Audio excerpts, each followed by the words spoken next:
Bueno, estoy aquí debido a una invitación del doctor Falla. Como ustedes lo conocen, es un colega con el que trabajo en el Instituto Nacional de Enfermedades Neoplásicas.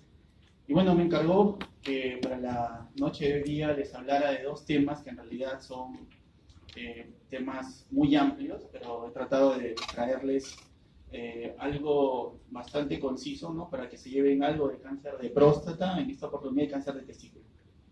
Bueno, quien les habla es el doctor Renato Marquillo, soy médico urologo oncólogo del Instituto Nacional de Enfermedades Neoplásicas. Y sin mayor preámbulo voy a empezar con la charla, en principio, de cáncer de próstata. Bueno, debo asumir que al estar en una facultad de medicina ustedes ya conocen qué es la próstata, ¿no? Y cuál es la función que cumple, ¿no? La próstata es un órgano del aparato reproductor masculino ubicado en la pelvis, debajo de la vejiga, por delante del recto y por detrás del pubis, ¿no? ¿Cuál es la función de la próstata? Ustedes ya la saben, es licuar el semen para que los espermatozoides sean viables en el momento de la cópula, ¿no? Esto es más de lo que les estaba explicando, ¿no? La ubicación anatómica de la próstata, como les dije, está por delante del recto, y esto precisamente nos permite a nosotros hacer un examen adecuado de la glándula, ¿no? Cuando estamos haciendo el despistaje de cáncer de próstata.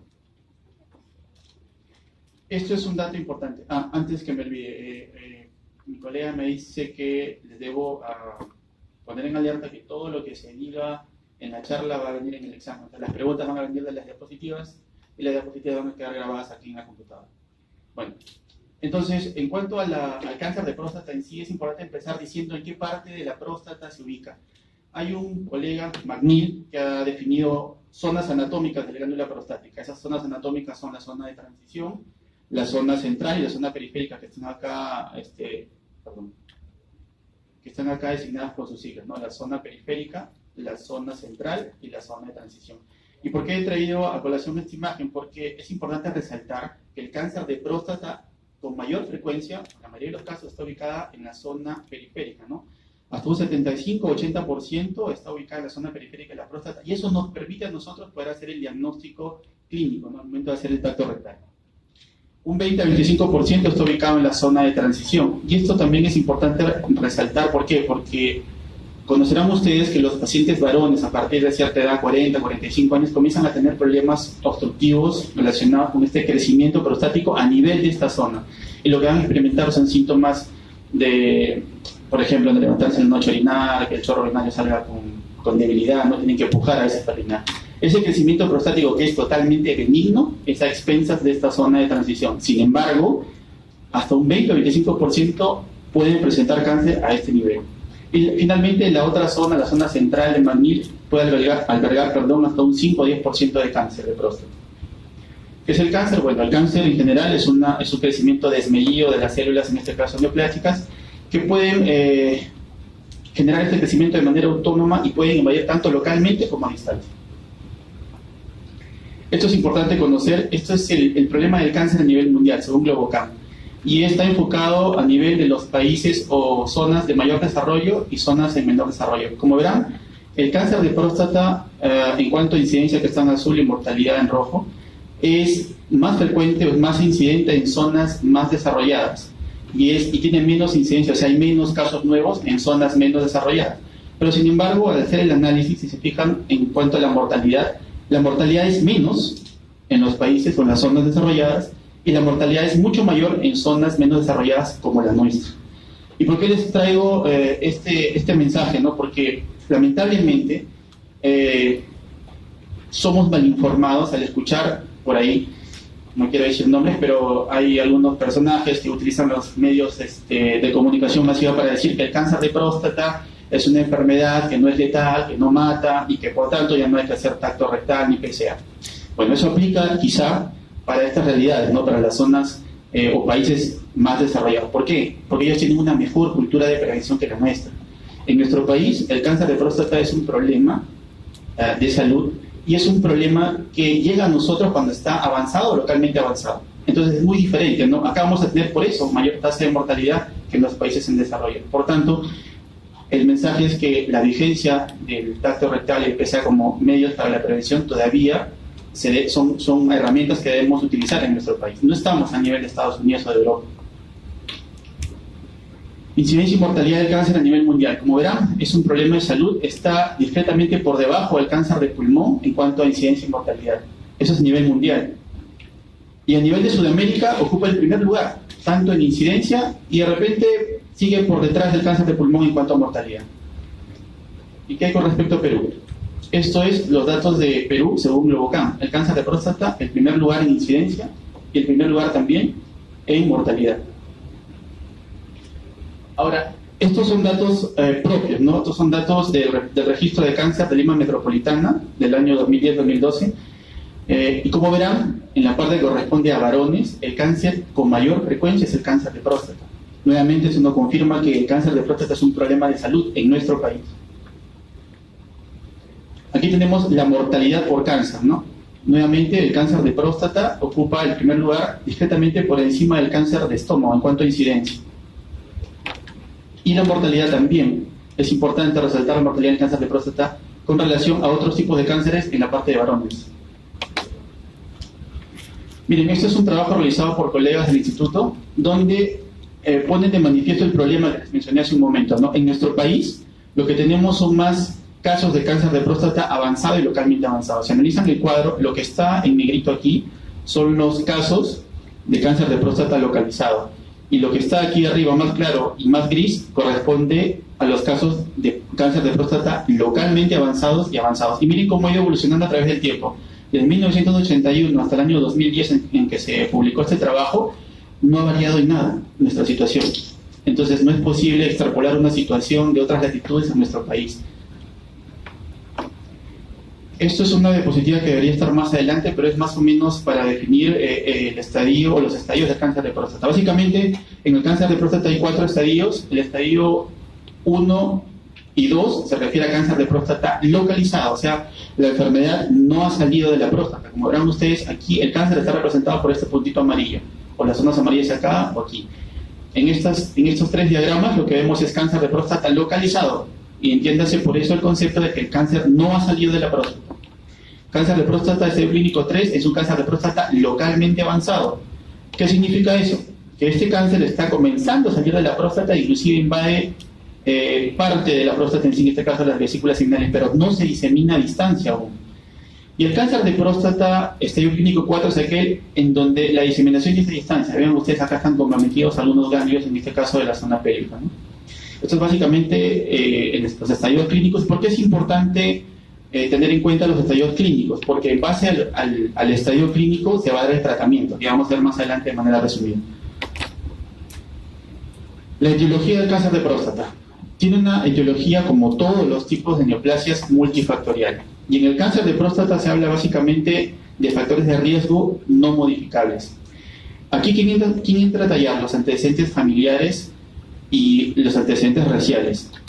Eso es parte de los factores de riesgo no modificables. ¿En qué sentido? Una persona tiene mayor riesgo de cáncer de próstata si tiene familiares directos que padecen esta enfermedad. Vale decir, si tiene papá o hermanos con cáncer de próstata, su riesgo se incrementa hasta 14 veces con relación a una persona que no tiene estos antecedentes. Ahora, ¿existe enfermedad, en este caso cáncer de próstata hereditario? Bueno, solamente un 9% de estos cánceres de próstata son hereditarios. Y hay conceptos o hay definiciones para cáncer o neoplasia, en este caso de próstata hereditaria. ¿Y cuáles son esos criterios? Que hayan 3 o más familiares directamente afectados y que al menos 2 de estos familiares desarrollen cáncer de próstata de una manera temprana o precoz. Y eso quiere decir menos de 55 años. En el instituto vemos pacientes inclusive de 44 años con cáncer de próstata. O sea, quiere decir que no es una enfermedad de personas tan mayores. También hay personas jóvenes que padecen esta enfermedad. Y lamentablemente, cuando la enfermedad se presenta a una edad más temprana, es mucho más agresiva. Otra cosa importante a resaltar es la raza. La raza negra afroamericana es la que está en mayor riesgo de cáncer de próstata y de cáncer de próstata más agresivo. Y el otro extremo, ¿no? El otro extremo de la escala, no la escala, sino de las razas, si se quiere, es la raza asiática. La raza asiática es la que tiene menor riesgo y menor incidencia de cáncer de próstata. Miren, aquí esquematizamos los factores de riesgo no modificables. La edad, a mayor edad, mayor riesgo de cáncer de próstata. Inclusive se ha llegado a determinar que si llega una persona a los 80 años, existe un riesgo del 80% de que este varón, en este caso, pueda padecer cáncer de próstata. Entonces, a mayor edad, mayor riesgo de cáncer de próstata. La herencia, ya lo hemos comentado hace un momento, si tenemos papá o hermanos con cáncer de próstata, es muy probable que nosotros también estemos en mucho mayor riesgo de tener esta enfermedad. Y la raza, como dije, los que son de raza negra afroamericana tienen mucho mayor riesgo que los asiáticos. Lo que les comentaba hace un momento, si tenemos más familiares afectados con esta neoplasia, el riesgo aumenta. Obviamente que si comparamos el riesgo entre ser hijo de una persona, de un varón que tiene cáncer de próstata, y ser hermano de un paciente con cáncer de próstata, el que tiene mayor riesgo es el hermano. Eso es lo que queremos decir acá, ¿no? Es mayor para los hermanos de los casos simples que para los hijos. Miren cómo va aumentando el riesgo. Si solamente tenemos un padre, el padre, solamente el hermano, padre y hermano, dos hermanos, padre y dos hermanos, tres hermanos. Mientras más familiares estén comprometidos con la enfermedad, el riesgo aumenta. Bueno, además de los factores que ya hemos mencionado, que tienen que ver con la raza, hay otros factores que han sido evaluados. ¿Y en vista de qué? ¿O por qué han evaluado los factores, por ejemplo, ambientales, nutricionales? Porque han visto migración de personas asiáticas que en teoría tienen un riesgo bastante bajo de cáncer de próstata a Occidente. ¿Y qué ha pasado cuando han migrado a Occidente? Estos pacientes han incrementado su riesgo de cáncer de próstata y han desarrollado la enfermedad. No, claro que en líneas generales aún mantienen un perfil o un riesgo bajo con relación a sus colegas, a sus compatriotas que han quedado en Asia, ¿no? Pero esto nos ha hecho pensar de que existen factores ambientales que pueden intervenir también en el desarrollo de la enfermedad, ¿no? Que tienen que ver con los hábitos dietéticos o con los tipos de vida occidentales. Entonces, esto es un resumen sacado de la Sociedad Europea de Urología, donde explican uno a uno estos factores de riesgo, ¿no? Factores de riesgo dietéticos y de estilos de vida.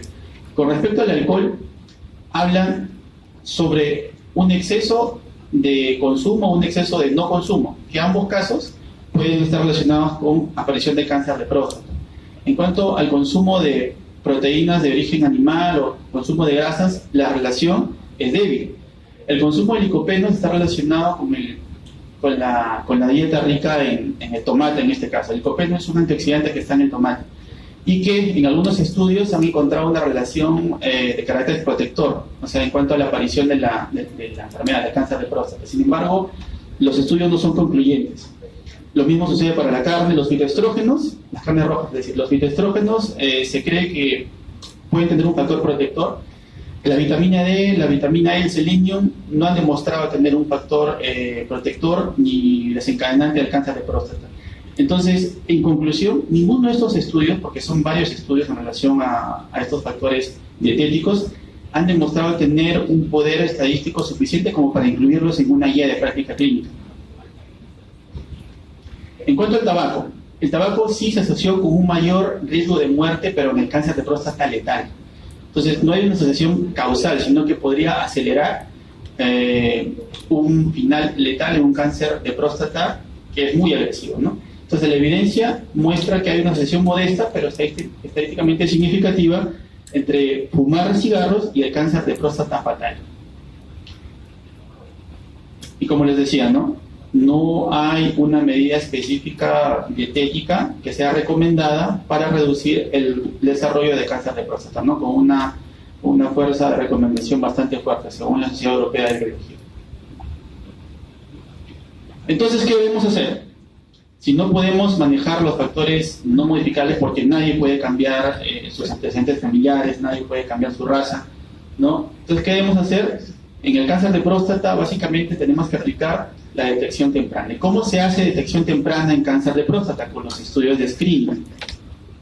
¿Qué es screening? Es un cribado poblacional masivo donde se examina sistemáticamente a hombres asintomáticos que están en riesgo. ¿Con qué finalidad? Con la finalidad de reducir la mortalidad de esta enfermedad y mantener una buena calidad de vida en nuestros pacientes. Entonces, aquí por ejemplo, ¿qué es lo que nos debería importar? ¿Cómo se hace la detección temprana? ¿Cómo se hace el screening? Básicamente con dos pruebas. Una es el PSA. El PSA es un marcador tumoral. Es un marcador tumoral que se mide en la sangre, se dosa en la sangre. Ya más adelante le voy a mostrar una lámina donde se muestran los valores normales. Y el otro examen es el tacto rectal. Miren, el doctor Carlos Tevez es un médico urólogo famoso que es aficionado al fútbol. Y él nos indica que es muy, muy importante el tacto rectal. ¿Por qué? Porque hay pacientes que tienen PSA en rango normal, pero aún así tienen cáncer de próstata. Y eso es muy importante que lo tengan en cuenta, porque acá todos ustedes tienen papás y probablemente estén bordeando los 40, 50 años. El screening de cáncer de próstata se debe hacer a partir de los 50 años, empezar a hacerlo a los 50 años, salvo que este paciente o esta persona en particular tenga los factores de riesgo que hemos mencionado, sobre todo el tema de la raza y el antecedente familiar. Entonces, hay pacientes que a pesar de tener PSA dentro de valores normales, al momento de hacer el examen dígito rectal encontramos zonas sospechosas de cáncer. Y eso pasa frecuentemente en la práctica clínica. Entonces, no basta solamente con el PSA, eso tienen que tenerlo muy claro, porque muchos pacientes llegan a la consulta diciendo, pero doctor, ya me he hecho el PSA y está normal. Pero les explicamos que hay pacientes que tienen el PSA normal y hay un 25% de estos pacientes, 25-30%, que a pesar de tener el PSA normal, podrían tener un cáncer de próstata y eso se descubre justamente haciendo el tacto rectal. Bueno, el PSA, como les dije, es una proteína, es un marcador tumoral, se mide en la sangre. Esto es importante que lo resalten, ¿ya? Es específico de la próstata, pero no es específico para el cáncer. ¿Por qué? Porque el PSA se puede modificar por muchos factores. No solamente el cáncer de próstata eleva el PSA. El PSA se puede ver elevado o se puede elevar, por ejemplo, por una prostatitis, se puede elevar por una infección urinaria, se puede elevar por manipulación urológica. Por ejemplo, a un paciente le sometemos a una cistoscopia o una RTU y este PSA se va a elevar. Se puede elevar por las relaciones sexuales, inclusive se puede elevar por el mismo tacto rectal, ¿no? Entonces, por eso es importante resaltar que el PSA es próstata específico, pero no es específico para el cáncer. Miren, y aquí tenemos un cuadro que nos refleja los valores de PSA y el riesgo de cáncer de próstata. Y todos estos valores, si se darán cuenta, están por debajo de 4. El valor normal del PSA se ha tomado, por decirlo así, como un acuerdo mundial que va de 0 a 4 nanogramos por mililitro. Sin embargo, vuelvo a repetir, dentro de este rango de normalidad podemos encontrar cáncer de próstata hasta en un 25-26%. Y miren, inclusive podemos encontrar cáncer de próstata con un gliso mayor que 7 hasta un 6.7% de pacientes. Ahora, hay situaciones que escapan a este valor de normalidad. Para redondear un poco la idea, estaba hablando hace un momento de que se debe hacer detección temprana. La detección temprana o el screening es en base a PSA y a tacto rectal. Entonces, si nos abocamos solamente al tema del PSA y consideramos estos valores como normales, tenemos pacientes que van a tener valores entre 0 y 4, pacientes que van a tener valores mayores a 10 y pacientes que van a tener valores entre 4 y 10. ¿Y por qué les digo esto? Porque si encontramos un tacto rectal anormal o un PSA por encima de 10, eso nos lleva a nosotros a sugerir una biopsia de próstata para confirmar o para descartar esa sospecha de cáncer que hemos tenido en el momento del examen. Entonces, una indicación definitiva, digamos, para hacer biopsia de próstata es que el PSA esté por encima de 10 o que el tacto rectal sea normal. Pero ¿qué pasa si el paciente tiene un PSA, por ejemplo, de 7 o de 8 o de 6 o de 9? Entonces, para definir si este paciente va a ser tributario o no de una biopsia de próstata, lo que utilizamos es esta herramienta que se llama índice de PSA. ¿Y cómo se calcula el índice de PSA? Muy fácil. Si el paciente, ojo, esto solo funciona o solo se debe usar si el paciente tiene un valor de PSA en el rango entre 4 y 10. Si el paciente tiene PSA en 12, obviamente no le vamos a aplicar esto, eso no aplica. El paciente debe ir a biopsia de próstata. Si el paciente tiene un PSA en 30, obviamente que esto no vamos a hacer, el paciente tiene que ir a biopsia de próstata. Entonces, si el paciente tiene un PSA en 8, digamos, lo que hacemos es, solicitamos además del PSA total, un PSA libre, y hacemos esta división simple. Acá es al revés, PSA libre entre PSA total y sacamos un valor, un índice. Y ahora, si ese índice es menor del 18 o el 20%, entonces ese paciente debe ser sometido a una biopsia de próstata solamente utilizando el PSA como parámetro para sugerir o no la indicación de la biopsia de próstata. Y vuelvo a repetir, el índice de PSA no tiene ningún uso clínico si el valor es mayor a 10 nanogramos por mililitro. ¿Ya?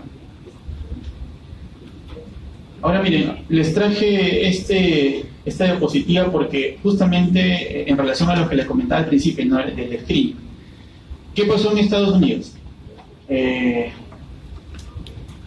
Este organismo, la Task Force, ¿no?, que es una entidad de estudios preventivos en Norteamérica, se encargó de estudiar si los estudios de screening, en este caso con PSA, iban a mejorar la sobrevida en los pacientes con cáncer de próstata. Entonces, para esto utilizaron dos grandes estudios que utilizaron el PSA como medio de screening. Un estudio europeo, el EOR, y un estudio americano, el estudio para cáncer de próstata europeo y el estudio americano, que es de próstata, pulmón, colon y ovario. Entonces, ¿qué pasó? Según el análisis de la Task Force, estos estudios de screening no aumentaban la sobrevida en los pacientes sometidos a este estudio sistemático. Entonces, ¿qué es lo que hicieron? Dieron una recomendación en mayo de 2012 que los pacientes no deberían tener estudio de PSA para hacer el screening de cáncer de próstata, con un grado de recomendación D. ¿Y la D qué significa? Que están en total desacuerdo con el uso de esta estrategia. ¿Pero qué pasó? Sucedió que en 2012 dejaron de hacer screening con PSA para cáncer de próstata y comenzaron a tener una realidad similar a la nuestra. ¿Se acuerdan del cuadro ese del estudio del INEM? Entonces comenzaron a tener más cáncer de próstata en etapa avanzada, localmente avanzado o avanzado. Entonces hicieron una revisión nuevamente de estos dos grandes estudios. Y al hacer la revisión, encontraron que el cáncer de próstata, con el estudio americano, sí podía conseguir mejoría en la sobrevida. Y eso los obligó a cambiar su recomendación de un D a un C en el 2017, pero con cierta salvedad.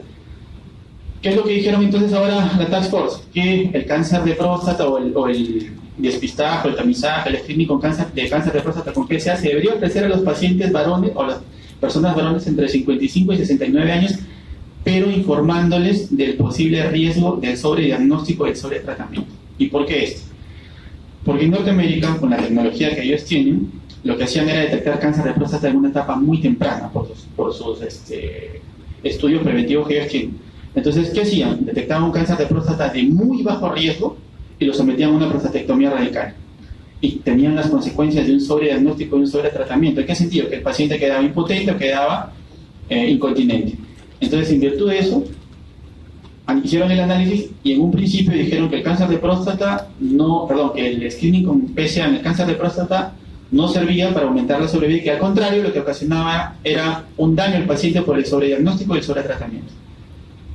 Pero dejaron de hacerlo, como les dije, y lo que comenzaron a observar es que su incidencia de casos de cáncer de próstata localmente avanzados y avanzados comenzaba a subir. Entonces retomaron los estudios, hicieron un análisis a mayor tiempo y determinaron que sí aumentaba la sobrevida y que por tanto debía ofrecerse esta posibilidad a los hombres entre 55 y 69 años. Sin embargo, para varones por encima de 70 años desaconsejaban y daban una recomendación tipo D. Esto es básicamente la controversia que hasta ahora existe con respecto al screening de cáncer de próstata, ¿no? Ya, entonces, bueno, esto es lo que hace un momento les estaba comentando, ¿no? El tiempo de vida media del PSA es 3 días. Si tenemos un primer PSA normal, no hay que esperarse, hay que repetirlo el PSA. ¿Por qué? Porque el PSA se puede alterar por otros motivos, por otras causas. Y como vuelvo a resaltar, el 25% de los pacientes con un PSA entre 4 y 10 pueden tener niveles normales de PSA en la prueba repetida. En virtud de esto es que debemos repetir el primer examen que le hacemos a un paciente. Entonces, ¿cómo es el escenario? Llega un paciente al consultorio, tiene un PSA elevado, en el primer momento no le indicamos la biopsia de próstata, sino indicamos repetir el examen dentro de un lapso de tiempo recomendable, no más o menos un mes. Si al mes este valor se mantiene, entonces sí habría que indicar la biopsia de próstata, solamente basándonos en el PSA. Ahora, otra práctica que antiguamente se hacía es que si el paciente venía con un PSA elevado, le dábamos un mes de antibiótico pensando que lo que elevaba el PSA era una prostatitis. Pero esto no es correcto, ¿ya? Porque un PSA elevado en un paciente asintomático, o sea, que un paciente que no tiene ningún síntoma urinario, no justifica que le demos antibióticos. Esta práctica ya no se hace, no se debe hacer. Si ven a alguien, o si ustedes en algún momento ven alguna prescripción de un antibiótico para bajar el PSA en un paciente asintomático, esto no es correcto. Estamos perdiendo tiempo y no es la manera de abordar al paciente. Entonces, no existe tampoco un nivel de PSA por debajo del cual se puede eliminar el riesgo de cáncer de próstata. Esto va al comentario inicial, ¿no? Aún habiendo pacientes con rangos de PSA dentro de la normalidad, podrían haber cáncer de próstata. No hace mucho tenía un paciente en el hospital con un PSA en 0.5. Al momento de hacer el tacto rectal encontramos una próstata totalmente pétrea. Ese paciente tenía un cáncer de próstata avanzado, estadio clínico 4. Entonces, esto es importante que entiendan, ¿no? Si tiene PSA en 1, no quiere decir que ese paciente no tenga cáncer de próstata. Si tiene PSA en 0.1, tampoco. ¿Ya? El otro examen para hacer el screening o el despistaje de cáncer de próstata es el tacto rectal. Vuelvo a repetir, ¿por qué hacemos tacto rectal? Porque anatómicamente el cáncer de próstata se ubica en la zona periférica, que es la zona que está en contacto y a la que podemos acceder a través del tacto rectal. Eso nos permite hacer un diagnóstico solamente clínico, ¿no? Hasta un 18% del cáncer de próstata se detecta con el tacto rectal. Y obviamente un tacto anormal, un tacto rectal anormal, es indicación de por sí de una biopsia de próstata, inclusive teniendo, vuelvo a repetir, PSA dentro del rango normal. Basta que uno de los dos esté enterado, ya sea el PSA o el tacto rectal anormal, para indicar a ese paciente o sugerir al paciente, porque no lo podemos obligar, a una biopsia de próstata. Y hay algo que tenemos que luchar, ¿no? Aunque yo estoy viendo cierto cambio en la manera de pensar del hombre peruano, ¿no? Antes teníamos, creo yo, una mentalidad un poco machista, pero esto está cambiando, porque veo en el consultorio que va mucha gente a hacer los estudios preventivos, y en vista de que ya está cambiando, porque antes se creía que el tacto rectal nos podía cambiar la orientación sexual. Eso es totalmente erróneo, o sea, eso no existe. Jamás va a cambiar la orientación sexual por simplemente hacer un tacto rectal que demora menos de 10 segundos y nos da bastante información acerca de la salud del paciente. Entonces, ya sabemos que el despistaje se empieza a partir de los 50 años. Y la excepción a esa regla es que se debe empezar a hacer el despistaje de cáncer de próstata con PSA y tacto rectal si es que existe en el paciente algún factor de riesgo que lo motive, el antecedente familiar o la raza, en este caso la raza negra afroamericana. Estas son las posiciones que usamos, puede ser de pie, en posición genupectoral, en la posición de Sims, que es de costado. Nosotros utilizamos esta en el instituto, pero con las rodillas hacia el pecho. Nos permite una mejor evaluación de la próstata. Miren, estas son las recomendaciones de la guía europea, ¿no? Ofrecer el test del PSA en varones bien informados, mayores de 50 años o mayores de 45, si hay historia familiar de cáncer de próstata, ¿no? Y en pacientes de raza negra afroamericana, con un grado de recomendación bastante fuerte. Ahora, entrando un poquito al estudio oncológico, ustedes saben que para determinar el estadio clínico y hacer un estudio exhaustivo del tumor, tenemos que aplicar el TNM. Este es un TNM de cáncer de próstata de la 7ª edición. Hay una 8ª edición, pero en realidad no ha variado mucho en relación con la 8ª. Entonces, básicamente tenemos, en cuanto al T, 4 T's. El T1 se divide en 3 subtipos, si se quiere: T1A, T1B y T1C. El T1A es aquel cáncer de próstata que está ocupando menos del 5% de una muestra total resecada. ¿Qué significa esto? Vamos a suponer que un paciente acude al consultorio y después de hacer toda la evaluación respectiva, este paciente necesita cirugía. Lo sometemos a una cirugía ya sea de RTU o de FTB, que es una cirugía para un tema totalmente benigno.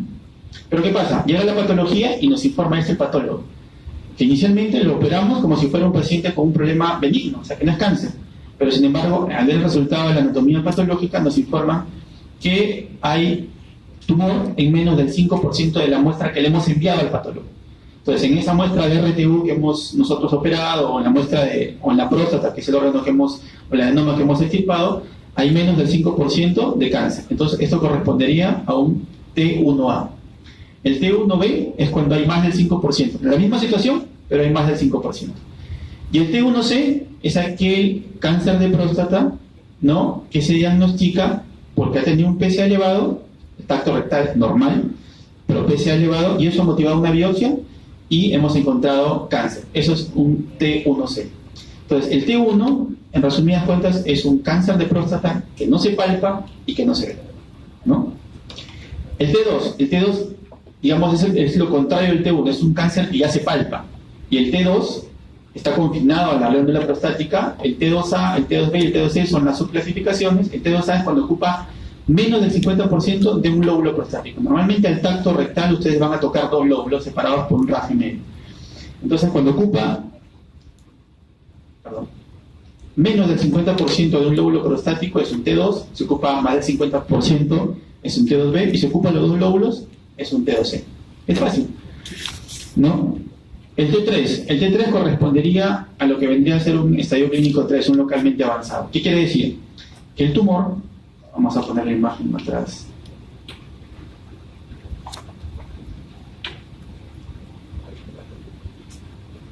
Esta imagen. Acá, el T3. ¿Sí?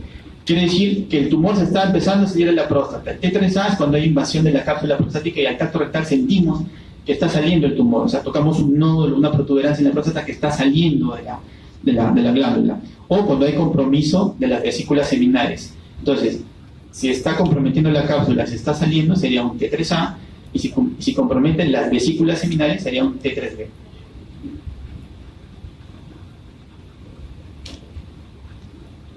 Y el T4 es cuando la tumoración se va a extender a los órganos vecinos. ¿Cuáles son los órganos vecinos de la próstata? Como vimos en la imagen inicial, la vejiga hacia arriba y el recto hacia atrás, ¿no?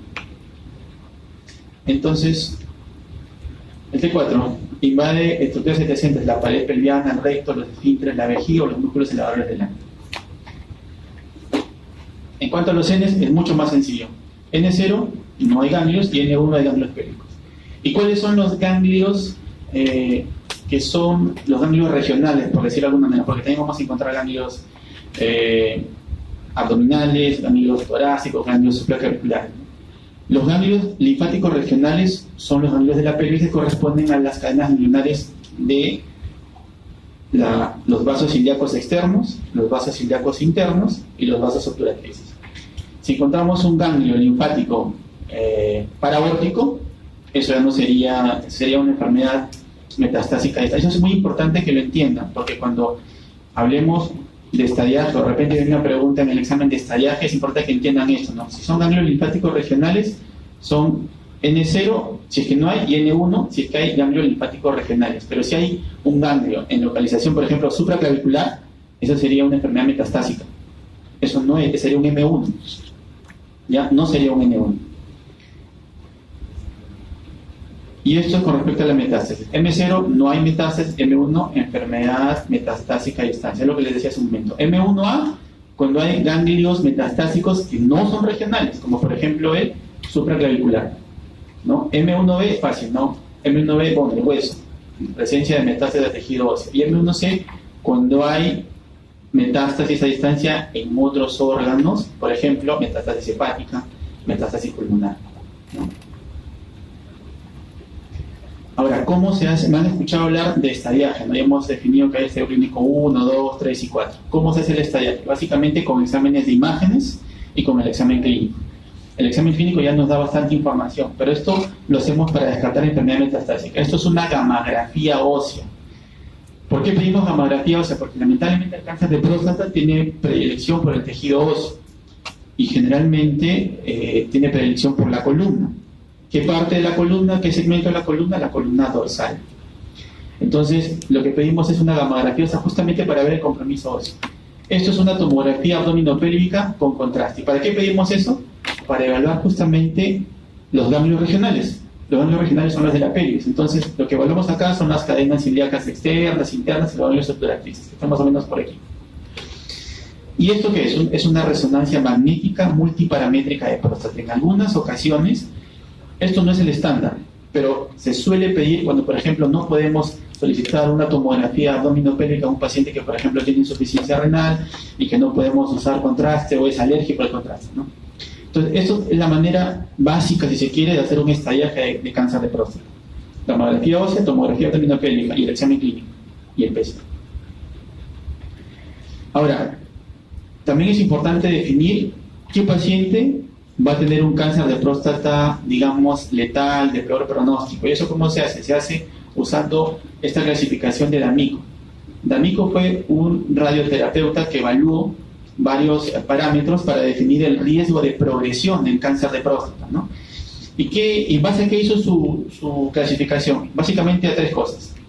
En base al T, en base al score de Gleason, que es un score anatomopatológico, y en base a la determinación del PSA, antígeno prostático específico. Estas son las siglas en español. Entonces, tenemos básicamente tres grupos de riesgo. ¿No? El NCCN da un poquito más de grupos de riesgo, muy bajo riesgo y riesgo muy alto, ¿no? Pero básicamente este es el estudio inicial de D'Amico que define estos tres riesgos: riesgo bajo, intermedio y alto. ¿Y en base a qué? Como vuelvo a repetir, en base al T, que nos da el examen clínico, en base a las cifras de PSA y en base al resultado de anatomopatología que nos da la biopsia. Entonces, el grupo de bajo riesgo está conformado por aquellos tumores T1 hasta T2A con un score de Gleason menos de 6 y un PSA menos de 10. Tienen bajo riesgo de progresión o de falla bioquímica en este caso. Y el riesgo, el tiempo libre de sobrevida sin falla bioquímica a los 5 años es de 85 al 90%. Quiere decir que un 85 al 90% de estos pacientes a los 5 años no van a tener ninguna progresión bioquímica, no van a tener ninguna elevación del PSA después de un tratamiento. El riesgo intermedio está conformado por los T2B, los Gleason 7 y aquellos pacientes que tienen el PSA entre 10 y 20. Ellos tienen una sobrevida libre de falla bioquímica del 70%. Y los de riesgo alto de progresión de enfermedad y por tanto que la falla bioquímica se dé antes de los 5 años es aquel grupo formado por los T2C en adelante, un Gleason score mayor a 8 y un PSA mayor a 20. Y para finalizar, miren, esto es básicamente el tratamiento de cáncer de próstata. Ya cuestiones más complejas, específicas, de repente, si es que el doctor lo atiende bien, le vendré a exponer algo de eso, pero básicamente este es el tratamiento de cáncer de próstata por estadios. Como les dije, el estadio clínico 1 y 2 es un estadio clínico localizado. ¿Y qué se hace con un paciente en estadio clínico localizado? Tenemos varias opciones. Una podría ser la observación, que para nuestro medio no aplica. ¿Qué más podemos hacerle al paciente? Prostatectomía radical, que es el tratamiento quirúrgico radical.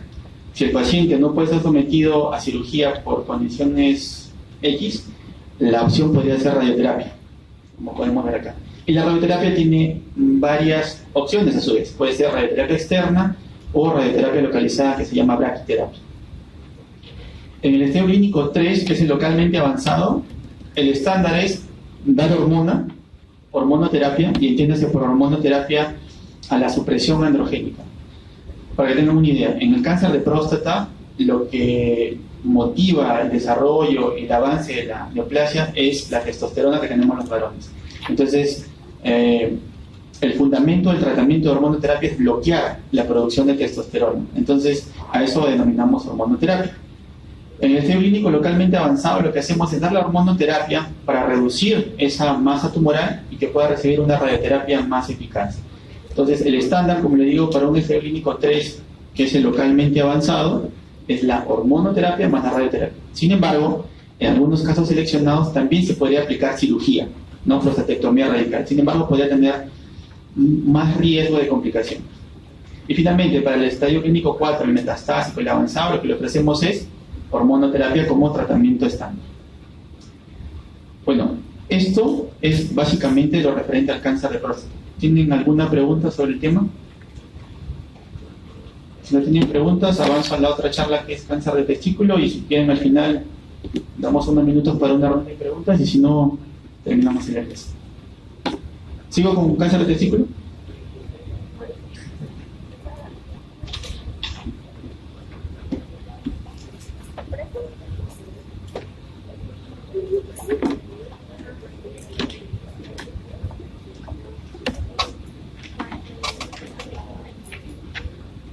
Bueno, entonces hablemos ahora brevemente del cáncer de testículo. El cáncer de testículo es una neoplasia no tan frecuente como el cáncer de próstata en nuestro país. Es una neoplasia, a diferencia del cáncer de próstata, una neoplasia de pacientes más jóvenes. Entonces, en el testículo ustedes recordarán que existen las células que se encargan de la función reproductora y las células que se encargan de la función hormonal, ¿no?, de producir testosterona.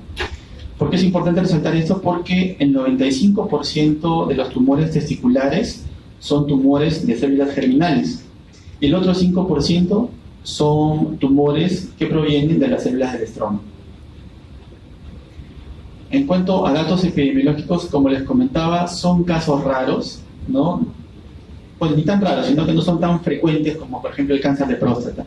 Constituye el 1% de todos los cánceres en varones. En el Perú, la incidencia, vean ustedes, de 3 por 100.000 habitantes. Es más frecuente en la raza blanca, caucásica y en los hispanos. Estos datos son de Norteamérica. Es muy diferente a la realidad también que tenemos en el país. Vuelvo a repetir, es una enfermedad de pacientes o de hombres jóvenes. Hay picos de incidencia para los diversos tipos de tumores testiculares. Si queremos dividir a los tumores testiculares en grupos, digamos, para manejo clínico, si se quiere, tenemos dos grandes grupos: los seminomas, los tumores testiculares llamados seminomas, y los tumores testiculares no seminomatosos. ¿Y por qué les traigo este dato a colación? Porque el pico de incidencia para los tumores no seminomatosos es la tercera edad, y el pico de incidencia más alto para los tumores seminomatosos es la cuarta década de la vida. Solamente 1 o 2% de los pacientes con tumores testiculares presentan tumores en ambos testículos al momento del diagnóstico. La mortalidad es baja. ¿Por qué? Porque ahora tenemos quimioterapia, radioterapia, inclusive cirugía, que prácticamente llega a un 100% de curación en estos pacientes. Si ustedes en algún momento leyeron algo de la historia del cáncer testicular, antes los pacientes se morían porque no teníamos quimioterapia efectiva para este tipo de enfermedad. Bueno, y como les dije hace un momento, el 95% de estos tumores tienen un origen germinal. Nuevamente es raro. Miren, ocupa el lugar 24 en datos provenientes de Estados Unidos, ¿no? Representa el 0.5% de todos los nuevos casos en Estados Unidos. Es raro para ellos. Y es raro también que ellos tengan la carga tumoral que a veces tenemos nosotros y que vemos en el instituto, ¿no? Hay pacientes que vienen con recurrencias retroperitoneales que ellos no tienen, por ejemplo. Factores de riesgo. Aquí hay algo común para todos los tumores de células germinales, que es esta alteración cromosómica, ¿no? El isocromosoma en el brazo corto del cromosoma 2. Esto va a ser común para todos los tipos de tumores de células germinales, no del cordón. La criptorquidia es el factor de riesgo mejor conocido, ¿no? Hay pacientes que no logran el descenso testicular. Ustedes saben por embriología que el testículo se origina en el retroperitoneo y baja hasta la bolsa escrotal en la edad fetal, pero sin embargo, cuando esto no ocurre adecuadamente, constituye un factor de riesgo para que se presente un tumor testicular. En este caso sería un seminoma. Antecedentes familiares de cáncer testicular predisponen a que un varón presente un tumor, y si este mismo varón ha tenido un tumor en un testículo, lo pone en riesgo de que pueda tener tumor en el testículo contralateral. Anormalidades congénitas asociadas a cáncer de testículo, por ejemplo, tenemos el hipospadias, que es una anomalía en la formación del meato ventral en el pene, que está en la parte ventral, y disgenesias gonadales, como el síndrome de Klinefelter.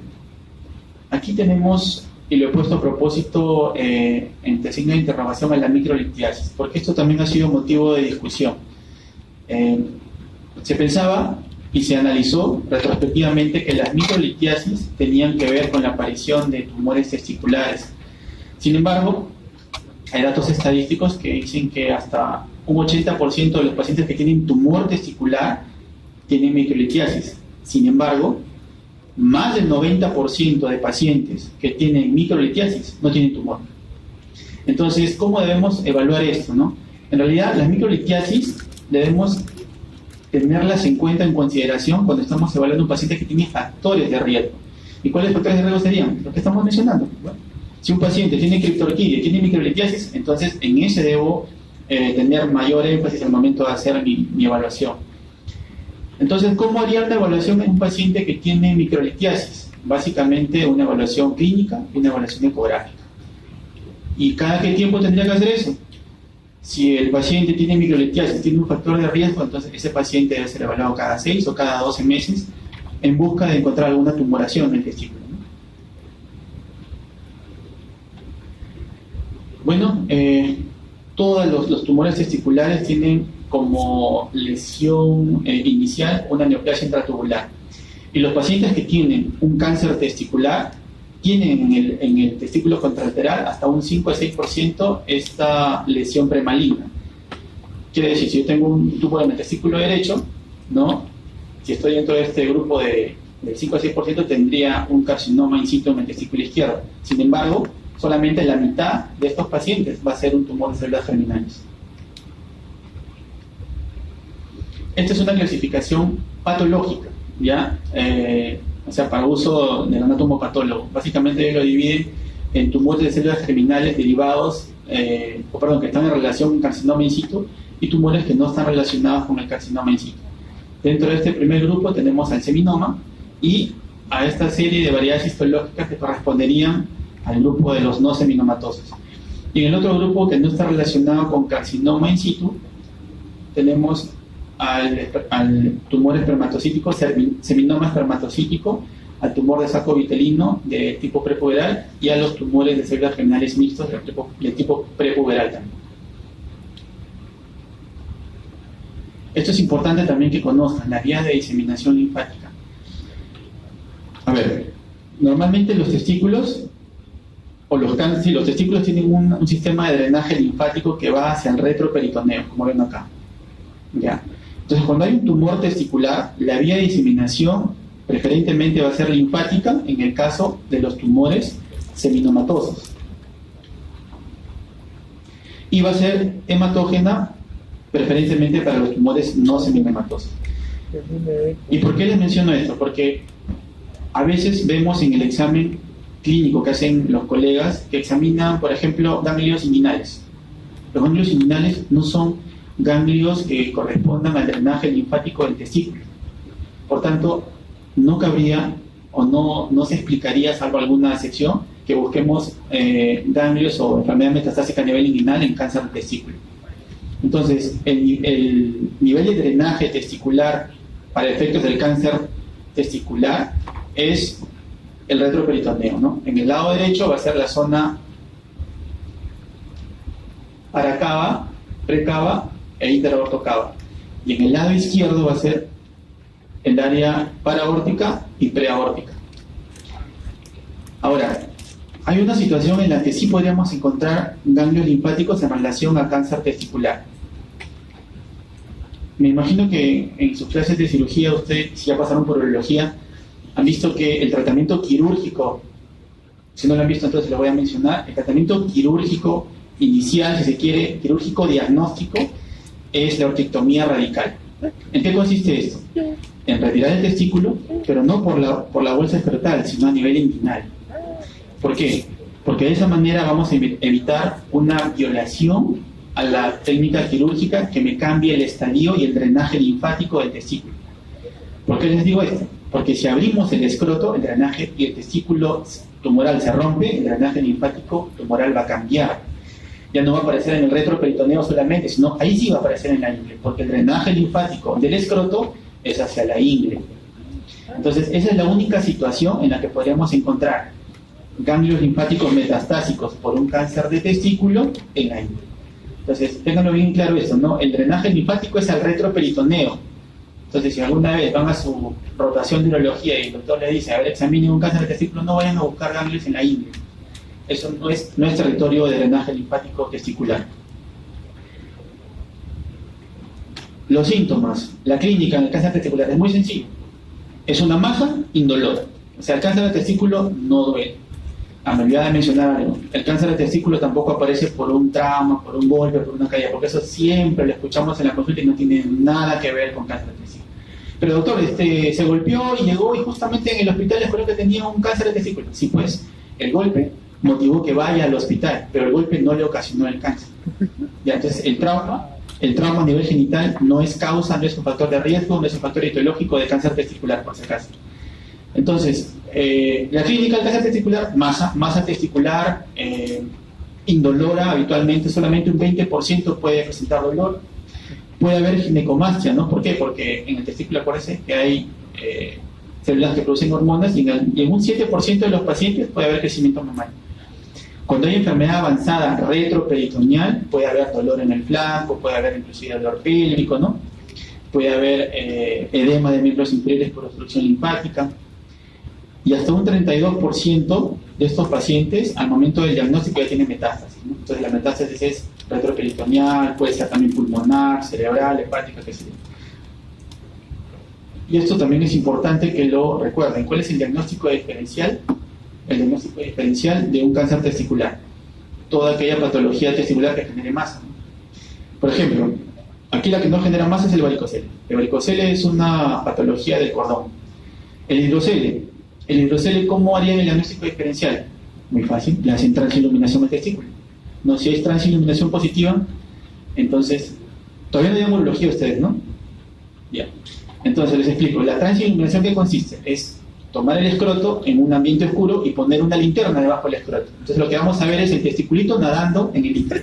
Eso se llama transiluminación.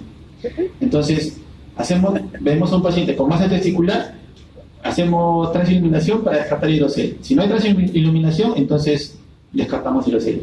Hematoma, bueno, esto sí tiene que ver con de repente algún procedimiento quirúrgico, o de repente algún trauma directamente al testículo, no por un golpe. La orquiepididimitis es una enfermedad inflamatoria infecciosa de pacientes jóvenes, ¿no? ¿Y cuál va a ser el signo clínico que lo va a diferenciar del cáncer testicular?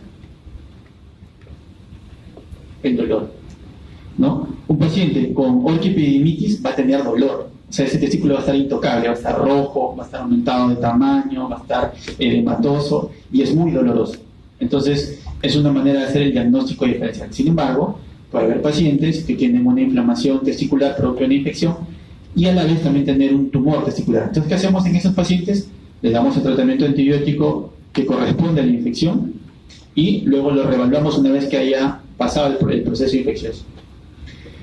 La hernia inguinal, bueno, esto es facilísimo, eso sí han llevado, ¿no? ¿Cirugía han llevado? No. Entonces, la hernia inguinal es una tumoración reductible. En todo caso, acá debería ser hernia inguinal escrotal, no es una tumoración que se reduce, o sea, que regresa a la normal, regresa a su sitio, si se quiere, a la cavidad abdominal una vez que el paciente pasa de la posición de bipedestación en la posición en 180 grados. Bueno, entonces el diagnóstico es básicamente clínico. La ecografía, en este caso, a diferencia del cáncer testicular, la ecografía aporta bastante información para definir si hay una masa dentro del parénquima testicular, o en este caso para definir las microlitiasis, ¿no? Miren, aquí se ven claramente las microlitiasis de las que hablamos hace un momento. Ahora, una vez que hacemos el diagnóstico clínico, este paciente debe ser sometido a una orquiectomía radical, como ya le he mencionado hace un momento, y simultáneamente debemos hacer los estudios de estadiaje.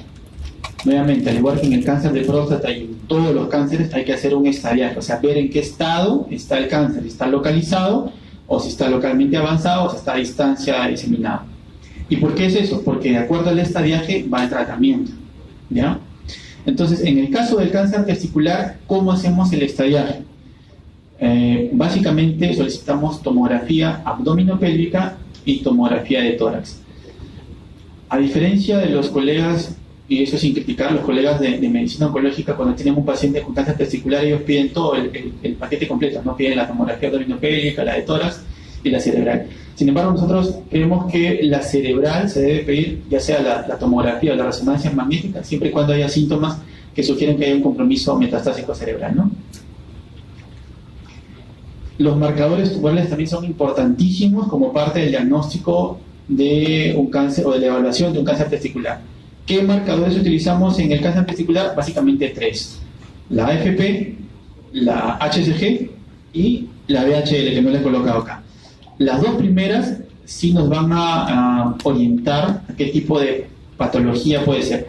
Recuerden nuevamente que para efectos clínicos y de manejo los dividimos en dos grandes grupos: seminoma y no seminoma. Entonces eso nos ayuda bastante para poder más o menos definir si es un seminoma o no seminoma. Y me van a preguntar de repente, ¿y para qué sirve la DHL? La DHL lo que nos da es una idea de proliferación celular, de carga tumoral. Entonces, ¿cuándo debemos pedir los marcadores tumorales? Eso también es importante. Se debe pedir antes de hacer la orquiectomía y un mes después de hacer la orquiectomía. ¿Por qué? Porque de esa manera nos va a permitir evaluar cómo va evolucionando el tiempo de vida media de los marcadores tumorales. Asumo que entienden el concepto de tiempo de vida media, ¿cierto? ¿Qué es el tiempo de vida media? A ver, la delegada que está hablando.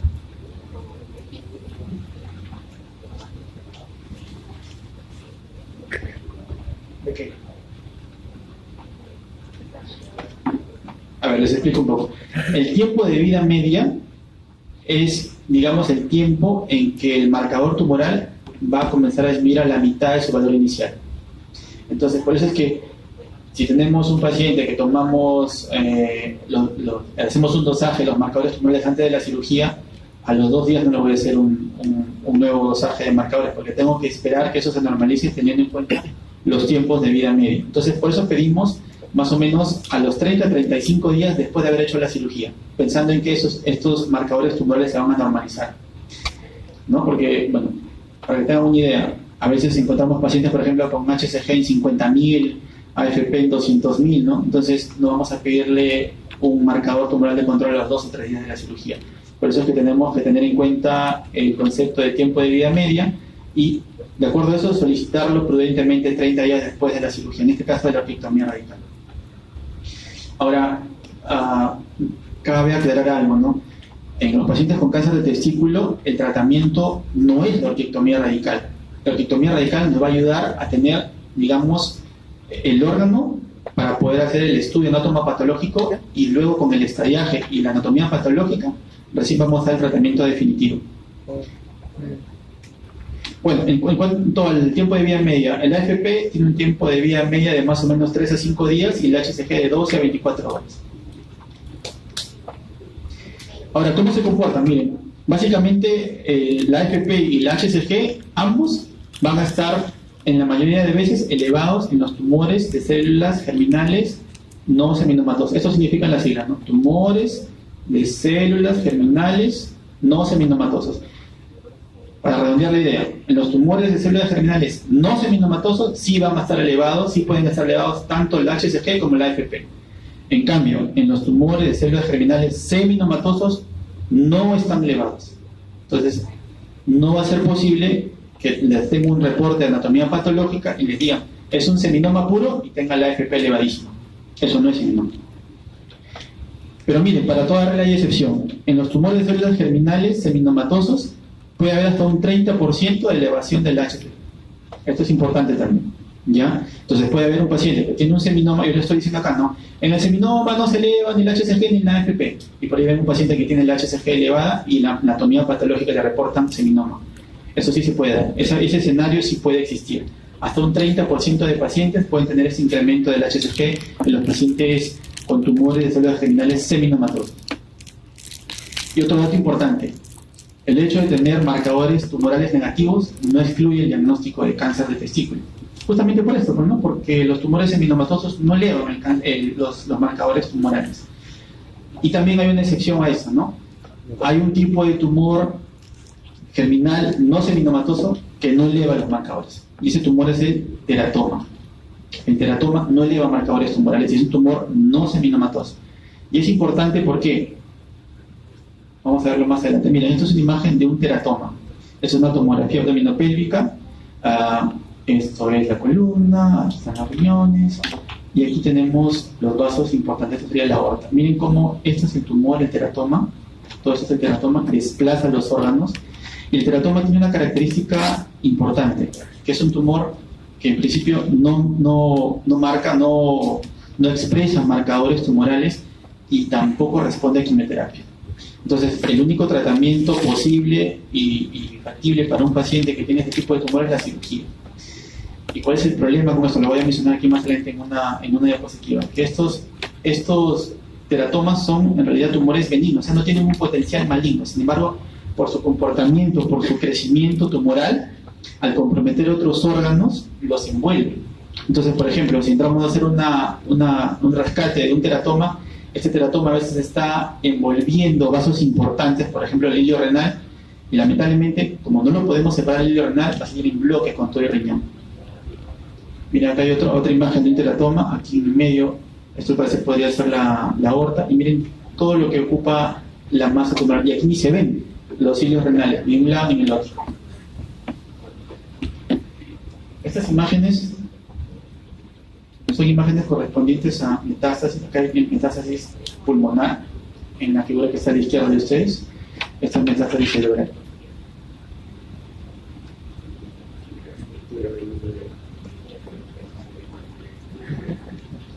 Bueno, el examen físico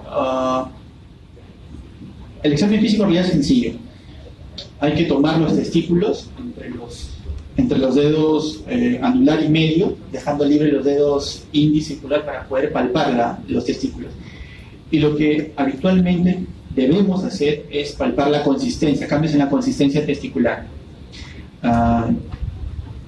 Normalmente esto debería hacerse en el consultorio, pero en la actualidad lo que se está recomendando es que así como existe el autoexamen de mamas, también se haga un autoexamen de testículo. Pero he visto una campaña de la liga que particularmente me parece grotesca, ¿no? Esa de yo amo mis bolas.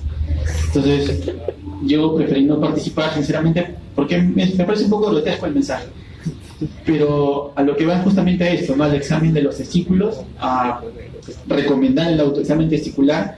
Y básicamente lo que les digo a los pacientes es lo que tienen que buscar es cambios en la consistencia de los testículos. Normalmente son blandos. Si hay algo duro en el testículo, hay una masa que crece y que está, o un testículo está más grande que el otro y no duele, entonces eso amerita una evaluación urológica. Miren, esta campaña es en México, ¿no? El 60% de los jóvenes no se revisan por pena, bueno, por vergüenza, llaman ellos.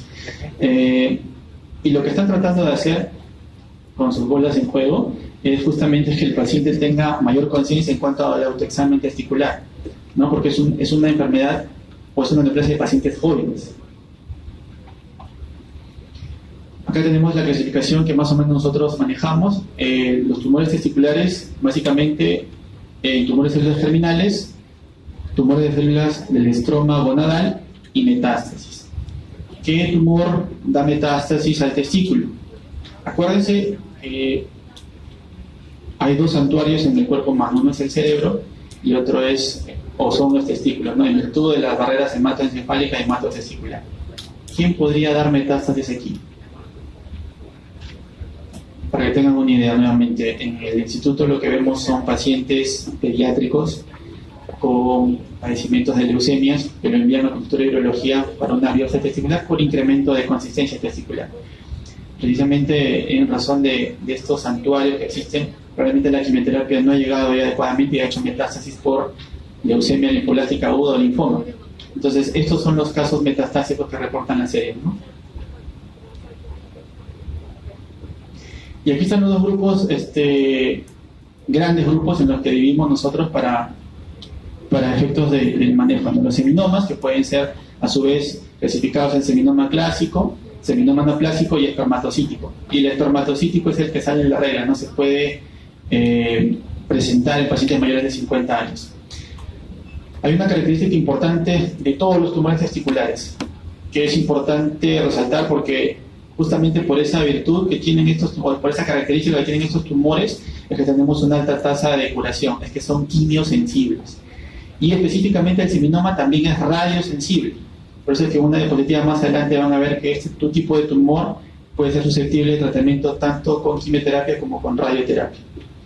Y al igual que en el caso anterior, hasta un 30-40% puede presentarse con metástasis al diagnóstico. Los no seminomas tienen otra característica también importante, que son más agresivos, tienen una diseminación de preferencia hematógena, ¿no? Y en este grupo de no seminomas encontramos varios subtipos histológicos importantes, ¿no? El carcinoma embrionario, el coriocarcinoma, el teratoma que lo hemos visto hace un momento y el tumor del saco uterino. Bueno, el estallaje se hace básicamente con los exámenes que he mencionado, con las tomografías abdominopélvicas, la tomografía de tórax y cuando lo amerite, la tomografía cerebral. Entonces, de acuerdo al comportamiento y a la respuesta en la terapia, los tumores testiculares, como ya les he dicho en el transcurso de la charla, se pueden dividir en seminomatosos y no seminomatosos. Ambos son quimiosensibles y la radiosensibilidad se le agrega como característica importante a los seminomas, y los no seminomas son menos sensibles a la radiación, pero tienen un potencial metastásico más alto. Miren, este es el TNM de testículo. Les puse esta lámina a propósito porque aquí hay una variación en la última clasificación de la JCC. ¿Cuál es esa? Es que han dividido a los tumores testiculares en T1A y T1B en relación al tamaño tumoral. Entonces, a ver, en un tumor testicular, el T1 va a ser un tumor que está limitado al testículo, sin invasión linfovascular. Puede ser T1A o T1B. El T1A menos de 3 centímetros y el T1B más de 3 centímetros. El T2 es cuando también está limitado al testículo, pero puede haber invasión linfovascular o puede haber compromiso de la túnica albuginia sin compromiso de la vaginal. Y el P3 es cuando hay compromiso del cordón espermático como sin invasión linfovascular, y el T4 es cuando invade órganos vecinos, por ejemplo el escroto o la base del pene inclusive. Esto es para dar una clasificación del N en este caso y del M, ¿no? Básicamente esto es en relación a la cantidad y al diámetro de los ganglios linfáticos, ¿no? Que tenemos así N1, N2, N3, y la metástasis a distancia es M1 y cuando hay metástasis es M0. Esto lo van a tener oportunidad de evaluar con tranquilidad en casa, no es necesario que lo aprendan ahorita. Esto es el estadiaje donde se incluye no solamente el T que hemos mencionado hace un momento, sino también se incluyen los S. Estos S están en relación a los valores de los marcadores tumorales que hemos comentado hace un momento, ¿no? Y lo que se toma acá como marcador tumoral para hacer este estadiaje no son los marcadores que se tomaron antes de hacer la cirugía, sino después de hacer la cirugía. Eso también tienen que tenerlo en cuenta. Esto es básicamente cómo hacer una manera práctica de hacer el estadio. Estadio clínico 1 está confinado al testículo, acá abajo. Estadio clínico 2 acá, en el retroperitoneo. Y en el 2 se clasifica en 2A, menos de 2 centímetros, 2B, de 2 centímetros a 5 centímetros, estamos hablando de ganglios. Y el 2C, ganglios más de 5 centímetros. Estadio clínico 2, entonces es enfermedad retroperitoneal. Estadio clínico 1, enfermedad confinada al testículo. Estadio clínico 3, por encima del diafragma, que puede ser enfermedad pulmonar, enfermedad cerebral, o también puede ser enfermedad visceral a nivel hepático. Ese es el estadio clínico 3, ¿no? Compromiso de hígado, pulmones y cerebro. Este gráfico es bien didáctico, así nunca se van a olvidar. Estadio clínico 1, confinado al testículo, 2, retroperitoneo, y si lo quieren dividir todavía aún más, 2A, 2B, 2C, en relación a el tamaño ganglionar. No, menos de 2 centímetros, entre 2 y 5 y más de 5. Esto es un poquito más de lo mismo en otro gráfico, confinado al testículo, retroperitoneal estadio clínico 2, y por encima del diafragma y enfermedad visceral estadio clínico 3. Ahora bien, inicialmente, como les dije, lo que hacemos o el manejo de un cáncer testicular es la orquiectomía radical, pero ahí no acaba, eso no es el fin del tratamiento. O sea, un paciente que llega con un tumor testicular, simplemente no lo operamos y se va a su casa y nunca más regresa. Tenemos que citarlo nuevamente para ver el resultado de la anatomía patológica. Porque vamos a poner el escenario siguiente, ¿no? El paciente viene con un tumor testicular y simultáneamente, ya sea antes o después de la orquiectomía, le hacemos los estudios de estallaje. O sea, le hacemos la tomografía de tórax y la tomografía abdominopélvica. Y sale limpio, no tiene enfermedad retroperitoneal y no tiene enfermedad pulmonar. Entonces le hicimos la orquiectomía correcta, siguiendo la técnica quirúrgica adecuada, ¿no? O sea, no abrimos el escroto para nada, pero al momento que regresa para la evaluación con el resultado de anatomía patológica, lo que tenemos que hacer es ver si es que ese resultado de anatomía patológica nos da información para enfermedad metastásica microscópica. ¿Por qué? Porque dependiendo de esto que está en este cuadro, ese paciente va a necesitar tratamiento adicional a pesar de que no tiene enfermedad por tomografía de abdomen ni de tórax. ¿Se entiende la idea? ¿Sí, no? Entonces, este paciente no tiene, aparentemente un localizado, realiza la consulta para ver los resultados de la patología y lo que tenemos que evaluar es, primero, ¿es seminoma o es no seminoma? Si es seminoma, tenemos que buscar factores de riesgo para enfermedad metastásica microscópica. Este cuadro íntegro lo dice. Enfermedad oculta, metastática, microscópica. En estadio clínico 1. Esto solamente funciona para el 1. El 1 es esto, enfermedad confinada al testículo. Acá no hay nada. Estamos hablando de esto, estadio clínico 1. Entonces, si es un seminoma, ¿cuál es el factor de riesgo? tumores mayores de 4 centímetros o invasión de la red de testes. ¿Y dónde busco estos datos? En el resultado de anatomía patológica. Entonces, ¿qué pasa si este paciente tiene este factor de riesgo? Debe ir ya sea a quimioterapia o debe ir a radioterapia.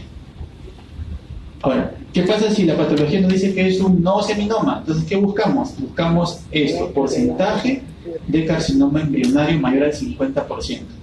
¿Por qué? Porque este tipo histológico, este subtipo histológico, tiene un alto potencial de malignidad, de transformarse inclusive en otro tipo de subtipo histológico. ¿Qué más buscamos? Buscamos invasión vascular o linfática. ¿Por qué? Porque si hay invasión vascular o linfática es probable que pequeñas células tumorales ya hayan abordado el retroperitoneo. Entonces, teniendo en cuenta estos datos en estadio clínico 1, nosotros le vamos a decir al paciente si va a necesitar o no tratamiento adicional. Y es un paciente que es localizado, es un paciente que está aquí. No tiene enfermedad acá en el retroperitoneo ni arriba. Nada, está limpio. Ahora vamos a ver rápidamente nomás manejo de tumores seminomatosos y no seminomatosos. Entonces, como les dije, el estadio clínico 1, observación si es que no hay ningún factor de riesgo para enfermedad metastásica. Entonces, ¿qué le podemos ofrecer al paciente si tiene estos factores que acabamos de ver? Puede ser radioterapia o puede ser quimioterapia con un curso de carboplatino. Si es un estadio clínico 2, 2A, 2B, ya saben cuál es 2A, 2B, según el tamaño ganglionar, le vamos a ofrecer la cutis quimioterapia con BEP. ¿BEP qué significa? Significa bleomicina, etoposide y cisplatina, son quimioterápicos. Puede ser por 3 ciclos, pero si el paciente, por ejemplo, tiene algún problema pulmonar o tiene toxicidad pulmonar, se debe suprimir la bleomicina, porque la bleomicina produce justamente toxicidad pulmonar. Si ese paciente no puede recibir BEP, entonces va a recibir EP, etoposide y cisplatino por 4 ciclos. La otra opción es que reciba radioterapia en campo de Golgi, o sea, quiere decir en el campo para cabo, en el lado derecho, o para aórtico, en el lado izquierdo, incluyendo las cadenas ciliares. Y si es un estadio clínico 2C, quimioterapia con BEP por 3 o EP por 4. Si es un estadio clínico 3, o sea, el que tiene enfermedad metastásica en pulmón, cerebro, hígado, BEP por 4. Y si estos pacientes, después de recibir quimioterapia, vuelven a tener enfermedad retroperitoneal con marcadores negativos, entonces son susceptibles de hacerle una cirugía retroperitoneal, de rescate se llama. Los no seminomas, al igual que en el caso anterior, el estadio clínico 1, observación, si es que no hay factores de riesgo, porque con un estadio clínico 1 sin factores de riesgo para micrometástasis, prácticamente el paciente está curado, ¿no? Quedaría en observación.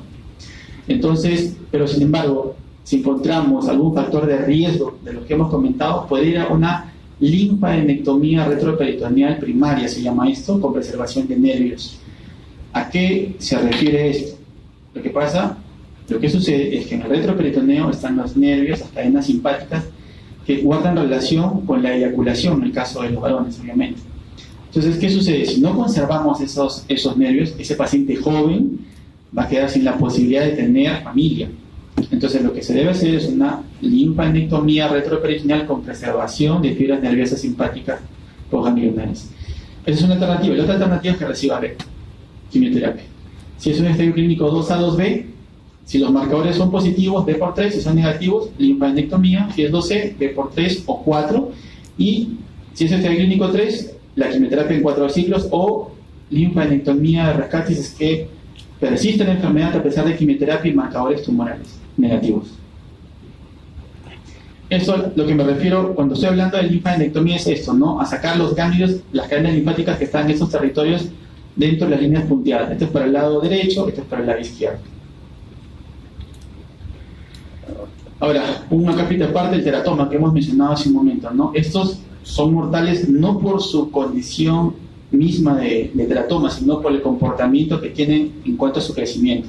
Entonces crecen muy rápido, esto se llama síndrome de teratoma en crecimiento, pueden invadir los órganos vitales adyacentes, pueden degenerarse también en sarcoma, eso se llama transformación maligna somática, y lamentablemente pues son resistentes a quimio y radioterapia. Entonces la opción que nos queda con estos tumores es darles tratamiento quirúrgico siempre, porque recurren una vez, se opera, recurren otra vez, se opera, recurren una tercera vez, se sigue operando.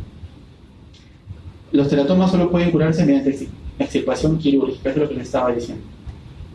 Y esto es una imagen de un teratoma. Ya lo vimos anteriormente, acá envuelve estructuras de vecina, y así se ve en la pieza de anatomía patológica. El seguimiento.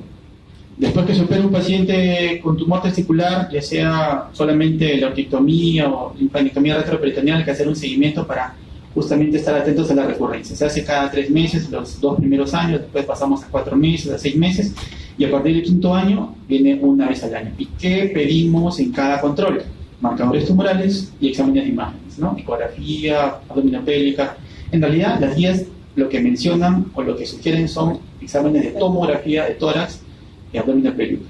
Sin embargo, en el instituto lo que hacemos es no irradiar demasiado al paciente y pedirle ecografía, radiografía, marcadores tumorales y las tomografías por lo menos 1 o 2 veces al año. Finalmente, es un cáncer de jóvenes, de pacientes jóvenes. Detectándolo tempranamente tiene una alta tasa de curación y una alta tasa de sobrevivencia. Bueno, muchachos, eso ha sido todo. Si tuvieran alguna pregunta. Sí, pregunta.